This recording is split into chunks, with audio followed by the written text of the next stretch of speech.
오늘은 정말 중요한 이야기를 하나 드리려고 합니다. 살면서 한 번쯤은 꼭 들어야 할 이야기예요. 자식이 부모를 만만하게 보는 순간 부모가 끝까지 숨겨야 할 3가지가 있습니다. 이게 단순히 비밀을 지키라는 이야기가 아니에요. 이건 여러분 자신을 지키는 이야기입니다. 끝까지 들어보시면 반드시 공감하실 거예요. 그런데 오늘은 결론부터 먼저 말씀드리려고 해요. 부모의 가장 큰 유산은 돈도 아니고 집도 아닙니다. 자식 없이도 행복해 보이는 뒷모습, 그게 부모가 자식한테 줄 수 있는 가장 큰 유산이에요. 처음 들으시면 좀 낯설게 느껴지실 수 있어요. 그런데 오늘 이야기를 끝까지 들어보시면 이 말이 왜 진실인지 반드시 고개를 끄덕이게 되실 거예요. 우리는 오랫동안 사랑이라는 이름으로 참 많은 걸 다 보여줬어요. 내 통장을 보여주고 내 속마음을 보여주고 내가 얼마나 희생했는지를 증명하려 했어요. 사랑하니까요. 믿으니까요. 가족이니까요. 근데 여기서 딱 한 가지 중요한 걸 놓쳤어요. 사랑이라는 이름으로 모든 패를 까서 보여줄 필요는 없습니다. 카드게임을 생각해 보세요. 내 패를 전부 상대방한테 보여주면 그게 게임이 됩니까? 아무도 나를 진지하게 상대하지 않아요. 관계도 마찬가지예요. 내 모든 걸 다 내보인 순간 나는 더 이상 상대방에게 무게 있는 사람이 아니게 됩니다. 자식과의 관계도 예외가 아니에요. 적당한 거리와 침묵. 이게 때로는 수십 마디 말보다 당신을 훨씬 더 빛나는 사람으로 만들어줍니다. 그리고 당신의 삶이 우아해질 때 자식은 비로소 당신을 진짜 부모로 대접하기 시작합니다. 말하지 않아도, 강요하지 않아도요. 독일의 위대한 철학자 쇼펜하우어가 이런 말을 했습니다. 남에게 보여주려고 인생을 낭비하지 마라. 그리고 또 이런 말도 했어요. 인간은 혼자 있을 때만 온전히 자기 자신이 된다. 이 두 말을 합쳐보면 이런 뜻이에요. 남한테 보여주려는 삶을 멈추고 혼자서도 온전한 내가 될 때 비로소 진짜 인생이 시작된다는 거예요. 자, 그럼 오늘은 자식이 부모를 만만하게 보는 순간 부모가 끝까지 숨겨야 할 3가지를 하나씩 이야기해 드릴게요. 첫 번째로 절대 숨겨야 할 것, 바로 내 통장의 정확한 숫자입니다. 여러분, 혹시 이런 경험 있으신가요? 자식이 슬쩍 물어봐요. 엄마, 노후 자금은 얼마나 모아두셨어요? 아버지, 퇴직금 얼마 받으셨어요? 처음엔 그냥 걱정해서 물어보는 줄 알아요. 그래서 대답해 줍니다. 얼마 있다고, 어디에 넣어뒀다고. 그런데 그 순간부터 뭔가 달라지기 시작해요. 자식의 눈빛이 달라집니다. 그게 많다고 생각하면 어느 순간부터 부모 말을 가볍게 듣기 시작해요. 아이고, 그 정도 있으면 괜찮잖아요. 그게 적다고 생각하면 이번엔 부모가 짐처럼 느껴지기 시작하는 거예요. 아직도 그것밖에 없어요? 어느 쪽이든 결과는 같습니다. 부모의 무게가 가벼워지는 거예요. 생각해 보세요. 여러분이 평생 피땀 흘려 모은 돈이에요. 새벽같이 일어나서 밥 먹는 것도 아껴가면서 추운 겨울에도 난방비 아끼면서 모은 돈이에요. 그 돈의 가치를 자식이 숫자 하나로 판단하게 해서는 안 됩니다. 돈은 단순히 숫자가 아니에요. 그 숫자 안에는 여러분의 삶이 들어있어요. 여러분의 시간이 들어있고, 여러분의 희생이 들어있고, 여러분의 선택이 들어있습니다. 그런데 자식에게 그 숫자를 훤히 보여주는 순간 그 모든 게 그냥 숫자 하나로 평가받아 버립니다. 더 중요한 이야기를 해드릴게요. 부모가 재산을 다 보여주는 순간 자식들 사이에 균열이 생기기 시작합니다. 특히 형제자매가 있는 경우 저 집은 얼마고 통장에 얼마 있고 이런 게 알려지기 시작하면 그때부터 자식들이 부모를 사랑으로 대하는 게 아니라 계산으로 대하기 시작해요. 이건 자식 탓이 아니에요. 인간이라면 누구나 그렇게 되거든요. 그러니까 그런 상황을 만들지 않는 게 부모의 지혜인 거예요. 어른들 중에 이런 분들이 있어요. 우리 자식들은 그런 거 없어. 다들 사이좋아. 그럼 정말 다행입니다. 하지만 재산이 공개되는 순간은 언제나 시험대가 됩니다. 지금 당장 아무 일 없더라도 나중에 그 숫자 하나가 형제간의 관계를 갈라놓을 수 있어요. 그러니까 절대 정확한 숫자를 알려주지 마세요. 자식이 물어보면 이렇게 말씀하세요. 우리 걱정은 하지 마. 우리 둘이 살기에는 충분해. 이 한마디면 충분합니다. 자식에게 알려줘야 할 건 숫자가 아니에요. 안심이에요. 그 두 가지는 전혀 다른 겁니다. 쇼펜하우어가 말했잖아요. 혼자 있을 때만 온전히 자기 자신이 된다고. 내 재산은 내가 온전히 나 자신으로 살 수 있게 해주는 울타리예요. 그 울타리를 자식에게 다 보여주지 마세요. 그 안에서 여러분은 자유롭게 살아갈 권리가 있어요. 두 번째로 절대 숨겨야 할 것. 배우자에 대한 진짜 속마음입니다. 결혼하고 수십 년을 살다 보면 배우자에 대해 좋은 감정만 있을 수는 없잖아요. 때로는 답답하고, 때로는 섭섭하고, 때로는 저 사람이 없으면 더 편할 것 같다는 생각도 들 때가 있어요. 그게 솔직한 인간의 감정이에요. 이상한 게 아닙니다. 그런데 문제는 그 감정을 자식한테 털어놓는 거예요. 딸이랑 단둘이 있을 때 아들이랑 얘기하다가 슬쩍 사실 아버지가 말이야. 사실 어머니가 나한테 이런 적이 있어서 이렇게 시작하는 거죠. 처음엔 자식도 그냥 들어줍니다. 그러셨구나. 많이 힘드셨겠다.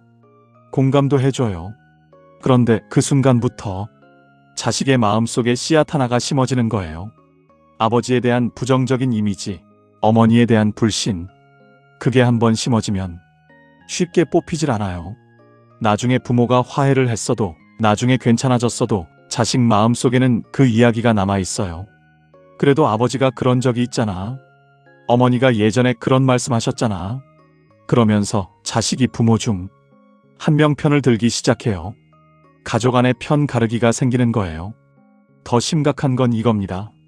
자식한테 배우자 흉을 보다 보면 자식이 그 부모를 무시하기 시작해요. 엄마가 아빠 흉을 보면 자식이 아빠를 만만하게 보고, 아빠가 엄마 흉을 보면 자식이 엄마를 우습게 보기 시작해요. 그리고 결국은 흉을 본 부모도 같이 무시당하게 됩니다. 왜냐면 자식 눈에는 이렇게 보이거든요. 저 두 분이 저렇게 사시는구나. 별로 안 행복하게 사시는구나. 부부 사이의 속마음은 부부끼리 해결해야 해요. 자식한테 털어놓는 순간 그건 해결이 아니라 오히려 더 복잡해지는 겁니다. 혹시 배우자 때문에 정말 힘드신 분 계세요? 그러면 가까운 친구한테 얘기하세요. 비슷한 연배에 같은 경험을 가진 친구요. 아니면 상담을 받으세요. 하지만 자식한테는 되도록 하지 마세요. 자식은 부모의 일기장이 아니에요. 그리고 이 말씀도 꼭 드리고 싶어요. 우리나라 60대, 70대 어른들 세대는 참 많이 참고 사셨잖아요. 특히 여성분들은 더 그랬죠. 그 오랜 세월의 감정들이 쌓여 있을 수 있어요. 그 감정은 분명히 유효하고 그 아픔도 진짜입니다. 하지만 그걸 자식한테 풀어놓는 방식은 결코 정답이 아니에요. 오히려 여러분이 더 힘들어질 수 있어요. 쇼펜하우어가 말한 것처럼 진짜 내 모습은 혼자 있을 때 마주할 수 있어요. 배우자에 대한 감정도 결국은 여러분 혼자서 정리해야 할 숙제예요. 자식한테 그 숙제를 나눠줘봤자 자식은 풀 수가 없어요. 그건 자식이 풀 수 있는 숙제가 아닌 거거든요.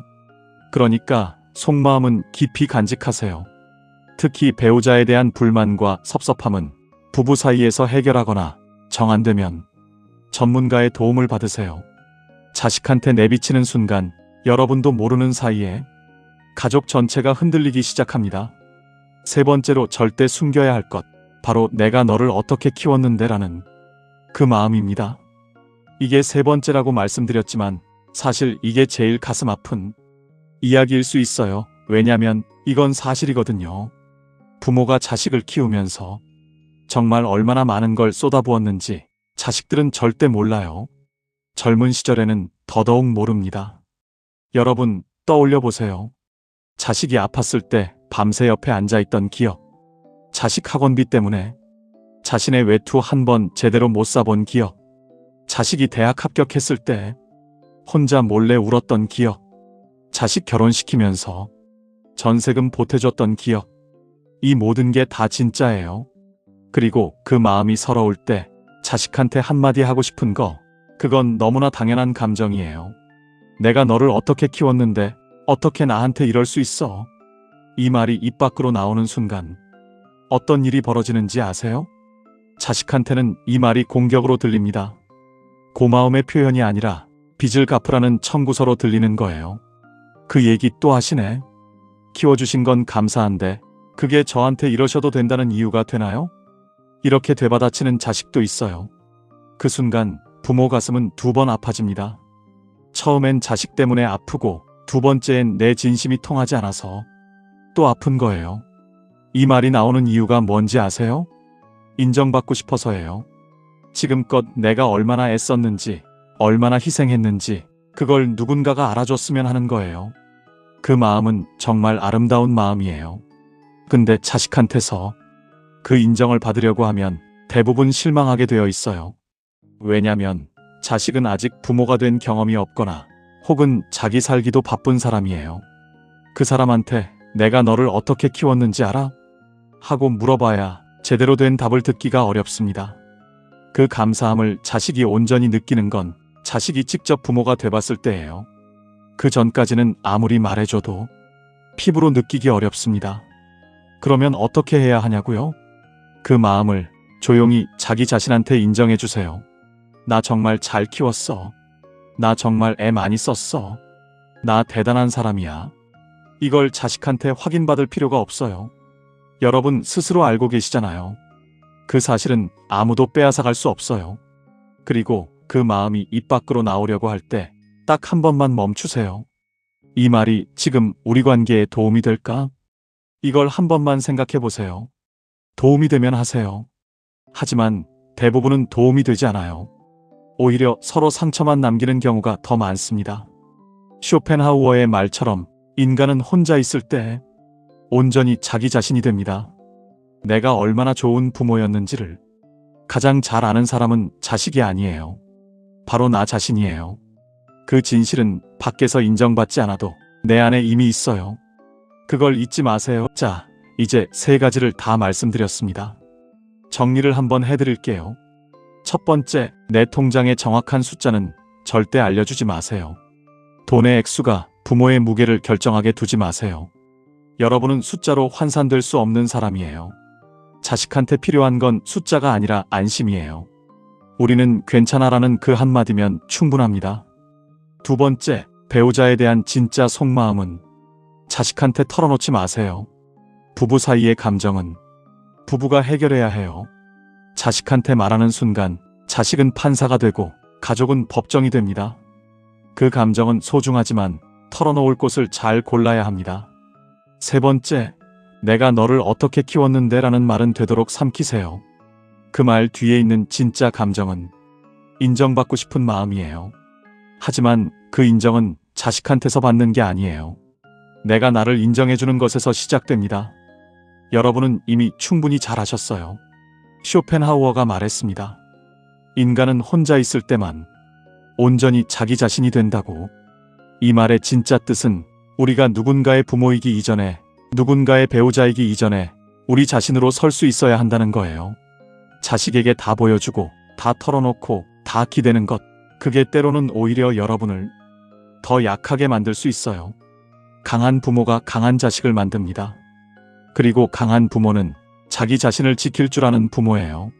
내 재산을 지키고 내 감정을 지키고 내 자존심을 지키는 것, 이건 자식을 사랑하지 않는 게 아니에요.